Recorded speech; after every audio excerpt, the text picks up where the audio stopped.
नमो नारायण। आपको मैंने भागवत गीता के जो 9वें अध्याय में श्री कृष्ण द्वारा जो अर्जुन जी को ज्ञान दिया गया है उसका ज्ञान बताया कि श्री कृष्ण जी जो हैं उन्होंने क्या बताया। गुहा ज्ञान क्या है? गुहा ज्ञान है मृत्यु और जन्म के बीच का रहस्य। 9वें अध्याय में जो ज्ञान मिला श्री अर्जुन जी को वो है जन्म और मृत्यु का रहस्य, कर्मों का रहस्य, उनके फलों का रहस्य। अब जो भागवत गीता का 10वां अध्याय है उसमें श्री कृष्ण जी ने क्या कहा है? श्री कृष्ण जी ने अपने ऐश्वर्य का वर्णन किया है, अर्थात वो कितने ऐश्वर्यवान हैं, वो कितने विवेकशील हैं, वो कितने बुद्धि और ज्ञानी के दाता हैं, इन सारी चीज़ों का वर्णन किया है। तो श्री कृष्ण कहते हैं कि हे पार्थ, तुम ये जानो कि सारी सृष्टि जो मेरे द्वारा चलायमान है उसमें जो भी प्रक्रिया हो रही है वो सब मैं करता हूँ। अभी तक मैंने तुम्हें जितने भी ज्ञान दिए हैं उनमें से ये जो ज्ञान है ये श्रेष्ठ ज्ञान है, जो मैं अपने ऐश्वर्य का बखान तुमसे बताता हूँ कि मेरी जो सत्ता है वो कहाँ से है, यानी जो मैं चलमान रखता हूँ इन सारे लोगों को, यानी सारे लोगों के स्वामी तुम मुझी को मानो। क्यों? क्योंकि सभी लोगों में मेरे ही द्वारा सत्ता स्थापित की गई है। जितने भी लोगों को तुम जान सकते हो या अभी तक मनुष्य ने जाना है, उन सारे लोगों का स्वामी मैं ही हूँ, उन्हें मैं ही चलायमान कर रहा हूँ। अब श्री कृष्ण की दुविधा जो कि अर्जुन जी को ये समझा नहीं पा रहे थे कि अपने कर्म को करना क्यों प्रधान है।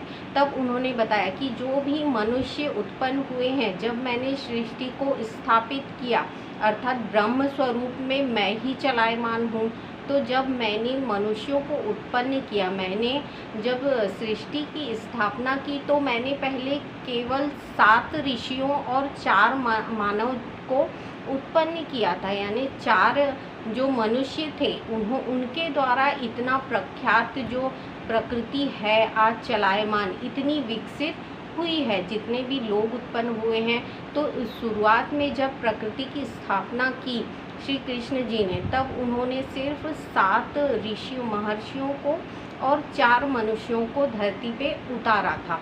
उनके द्वारा ही ये सारे मनुष्यों की उत्पत्तियां होती चली गई, यानी सब मनुष्य बढ़ते चले गए। अब श्री कृष्ण ये भी बताते हैं कि मनुष्य क्यों कहा गया है, मनुष्य जाति को मैंने मनुष्य क्यों कहा है? क्योंकि मनुष्य जो है वो मेरे मन के द्वारा उत्पन्न हुए हैं। जब मैंने 7 महर्षियों को अपने मन के द्वारा इस धरती पर उतारा, उनसे जो उत्पन्न हुए वो 40 महर्षि थे। यानी मैंने सिर्फ 7 महर्षियों को उत्पन्न किया मन से, और उन जो 7 महर्षि हैं उन्होंने उत्पन्न किया 40 महर्षियों को। ऐसे करते करते जो है संसार जो है वो विकसित होता चला गया।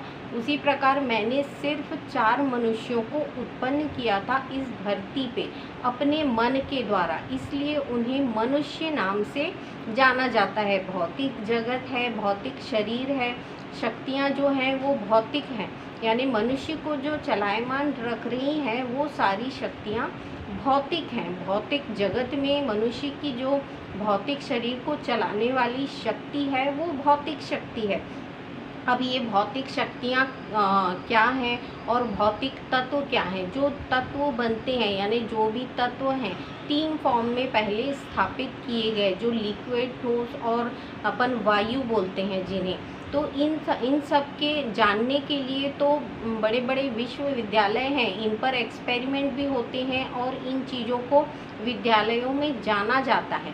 पर मेरे द्वारा जो उत्पन्न है तत्व, ब्रह्म तत्व जिसे कहते हैं, या परम तत्व जिसे कहते हैं, या चैतन्य जिसे कहते हैं, या फिर आत्म साक्षात्कार क्या होता है, उसको क्या समझते हैं मनुष्य, या आत्मा में स्थापित कैसे होते हैं मनुष्य, इस चीज़ को जानने के लिए कोई भी विद्यालय स्थापित नहीं है। इस चीज़ को जानने के लिए मनुष्य यदि अपने मन में उतरता है, अर्थात मनुष्य किस चीज़ से बना है, श्री कृष्ण के मन से उत्पन्न हुआ मनुष्य।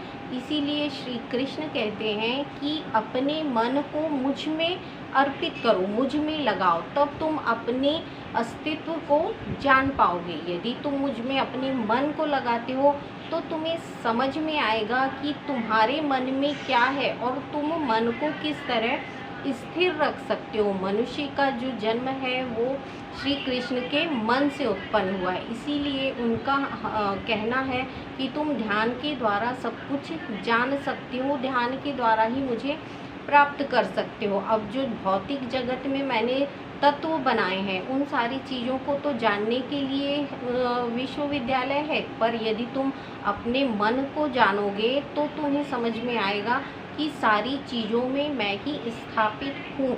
यानी ऐश्वर्य जो है मेरे ही द्वारा है। सभी लोगों में जितना भी ऐश्वर्य है, जितनी भी विद्याओं में विद्या श्रेष्ठ है, वो मैं ही हूँ। जो मनुष्यों में सर्वश्रेष्ठ पुरुष है, मैं सर्वश्रेष्ठ पुरुष हूँ।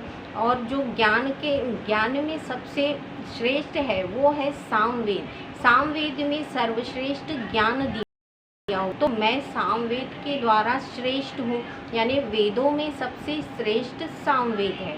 और जो धर्म है, धर्मों में सबसे श्रेष्ठ जो है वो मानवता का धर्म है।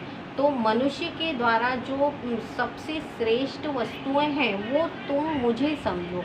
यानी जितनी भी श्रेष्ठ वस्तुएं हैं मनुष्यों में है, प्रकृति में है, या फिर उनके कर्मों में है, दान में है, पुण्य में है, तप में है, ये सारी जो भावनाएं हैं मनुष्य की, मनोप्रवृत्ति जिन्हें बोलते हैं, जैसे तप करना, दान करना और क्षमा करना। क्षमाशील मनुष्य को होना चाहिए, ये कहा गया है। तप करते रहना चाहिए, इन सारी चीज़ों को दान करते रहो। यानी विद्या आपको मिली है, विद्या का दान करो।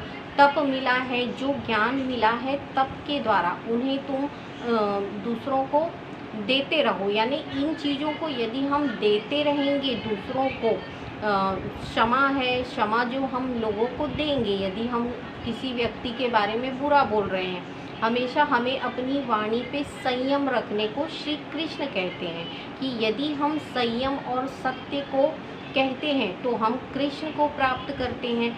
यदि हम सत्य नहीं कहते या सामने वाले व्यक्ति को कुछ ऐसा बुरा लग जाता है, ऐसा कुछ कहते हैं, तो इस प्रकार से जो वाणी होती है, इस